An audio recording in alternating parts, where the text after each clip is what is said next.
E se eu te dissesse que existe uma oração tão poderosa, que mesmo oculta, fez o céu se curvar? Não foi feita em público, não tinha melodia, não foi escrita para ser cantada nos salmos do templo.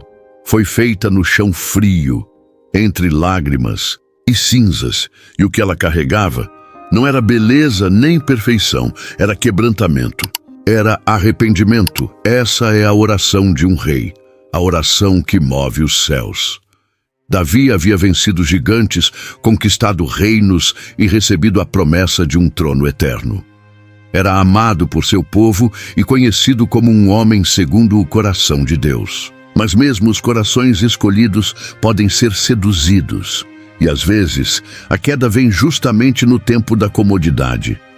Era tempo de guerra, mas Davi ficou em casa. Enquanto seus soldados enfrentavam inimigos, ele passeava pelo terraço do palácio. Foi ali, acima dos olhos de todos e abaixo dos olhos de Deus, que viu Batseba se banhando. Um olhar que não foi interrompido, um desejo que não foi freado. Uma decisão que traria cicatrizes eternas. Ele mandou chamá-la, mesmo sabendo que ela era esposa de Urias, um dos seus homens mais fiéis. O que começou com desejo, terminou em adultério. E para esconder o pecado, Davi cometeu outro ainda mais sombrio. Arquitetou a morte de Urias. O rei que tocava a harpa para Deus, agora usava o trono para matar em silêncio. O tempo passou. O bebê de Batseba crescia no ventre e Davi seguia com seus deveres reais. Talvez achasse que o silêncio do céu era sinal de aprovação. Mas o céu não se cala. Ele só observa, até o tempo certo de confrontar. Foi então que o profeta Natã chegou. Sem levantar a voz, trouxe consigo uma história simples sobre um homem rico que tomou a única cordeirinha de um pobre. Davi, com senso de justiça inflamado, se levantou com fúria e disse: "Esse homem deve morrer." Natã o olhou nos olhos e disse: "Esse homem é você." E naquele momento, o rei se lembrou de algo que havia perdido há meses: o temor do Senhor. O silêncio no palácio foi interrompido. As palavras de Natã rasgaram não só o ar, mas o orgulho de um rei. Davi, o guerreiro destemido, agora tremia diante de uma verdade inegável. Ele havia se tornado aquilo que mais desprezava. Não havia como fugir. Não havia disfarce que encobrisse um pecado diante do Deus que vê o oculto. Ele poderia mandar silenciar profetas, destruir cartas, ocultar testemunhas, mas não podia apagar o que o céu já havia registrado. "Pequei contra o Senhor." Foram suas palavras, simples, sem desculpas, sem rodeios, mas carregadas de um peso que esmagava sua alma. Aquele não era mais o homem que dançava diante da arca com o coração puro. Agora, seus olhos estavam secos e a harpa emudecida. A máscara do rei, antes brilhante, agora rachava, diante da presença de um Deus que sonda corações. O pecado havia tocado as fibras mais profundas da sua consciência. Ele sabia que não era apenas um erro moral, era uma afronta contra a santidade de Deus, e por isso não buscou proteção no trono, mas em algo que não se via há tempos: arrependimento verdadeiro. Davi desceu do palácio, não fisicamente, mas internamente. Desceu do orgulho, desceu da autossuficiência, desceu até o pó, porque só no pó se encontra a essência da restauração. Era ali, naquele lugar de humilhação, que surgiria algo raro e precioso.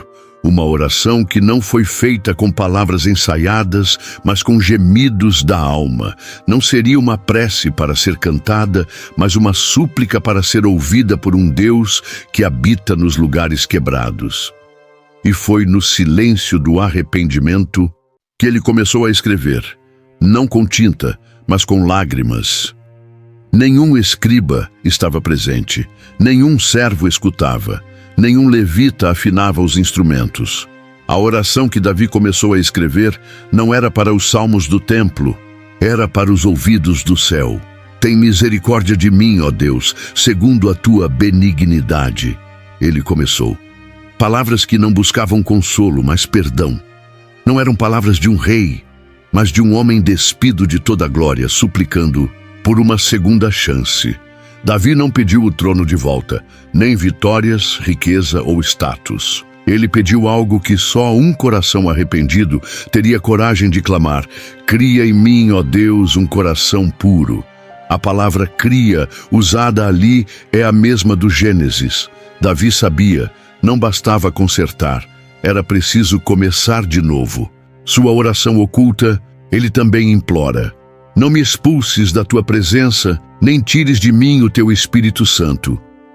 O maior medo de Davi não era perder o reino, era perder a presença. E então ele continua: restitui-me a alegria da tua salvação e sustenta-me com um espírito voluntário. Davi não queria apenas o perdão, ele desejava o renovo, a alegria, o espírito restaurado. As palavras fluíam como sangue em uma ferida aberta, e quanto mais ele escrevia, mais o coração era esvaziado, para ser cheio de novo.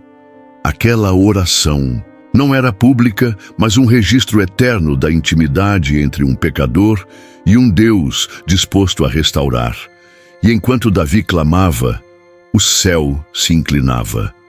Porque Deus não resiste a um coração quebrantado. Aquela oração nunca foi cantada nos altares de Israel, mas foi gravada nas páginas eternas da Escritura, porque ali, entre lágrimas e arrependimento, nasceu a súplica que move os céus. O trono ainda estava de pé. O cetro não caiu. O povo não sabia dos detalhes. Mas, no secreto, o céu inteiro havia se movido. Davi permaneceu rei, mas já não era o mesmo homem. Algo havia morrido dentro dele, para que algo novo pudesse nascer. Aquele clamor silencioso, escondido no Salmo 51, não apenas limpou sua alma, redefiniu seu legado. Deus não o poupou das consequências. O filho que nasceu do pecado adoeceu e morreu. Davi jejuou, chorou, se prostrou no chão por dias, suplicando pela vida do menino. Mas quando a morte chegou, ele se levantou, lavou o rosto e foi adorar ao Senhor. Aquele gesto confundiu os servos, mas mostrava algo profundo. Davi entendeu que a graça não é medida pelas bênçãos que recebemos, mas pela presença que jamais nos abandona. Ele não estava adorando pela resposta que não veio, mas pelo Deus que ainda estava ali. A oração oculta havia cumprido seu propósito. Não mudou os fatos, mas mudou o homem. E ali, no mesmo ventre de dor, Deus plantou uma promessa. Nasceu Salomão, o filho da paz. E Deus o amou, não porque ele era perfeito, mas porque veio de um coração que havia sido restaurado. A história que começou com tragédia, agora gerava redenção. Davi, que outrora caiu pelo olhar, agora olhava para o céu com reverência. Ele aprendeu que não há coroa maior do que ser perdoado, que não existe poder mais valioso do que ser habitado pelo Espírito Santo.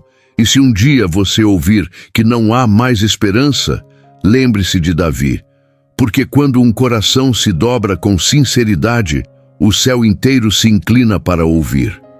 O que fez a oração de Davi mover os céus não foi a beleza das palavras, não foi a melodia, não foi a posição que ele ocupava como rei, foi o coração quebrantado, foi o reconhecimento de que ele havia falhado e que só Deus poderia restaurá-lo por completo. Essa é a chave que muitos perderam. Pedem vitórias, bênçãos, respostas, mas ignoram o primeiro pedido que muda tudo. Cria em mim, ó Deus, um coração puro. Davi nos ensinou que antes de buscar o favor, devemos buscar o perdão. Antes de clamar por portas abertas, devemos clamar por um coração transformado. A oração oculta de Davi foi feita no escuro, mas ecoou na eternidade. Foi feita com a alma nua e, por isso, foi revestida de graça. Quantas vezes nossa oração é condicionada a resultados? Mas o que Deus mais deseja ouvir é: Senhor, me transforma, faz de novo, me sustenta com teu Espírito. Essa é a oração que o céu honra. Essa é a súplica que faz o impossível acontecer dentro de nós. E se você chegou até aqui, talvez Deus também esteja te chamando a orar como Davi, não apenas para que ele resolva o que está ao seu redor, mas para que ele transforme o que está dentro de você. Hoje, o mesmo Deus que ouviu Davi, ouve você. A mesma presença que restaurou um rei pode restaurar a sua vida. Então ore, não com medo, mas com verdade. E se essa história falou com você, escreva nos comentários: Senhor, eu não quero o trono, eu quero a tua presença.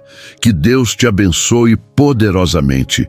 E se você ainda não é inscrito, inscreva-se no canal Palavra de Fôlego para continuar recebendo mensagens que edificam, despertam e transformam.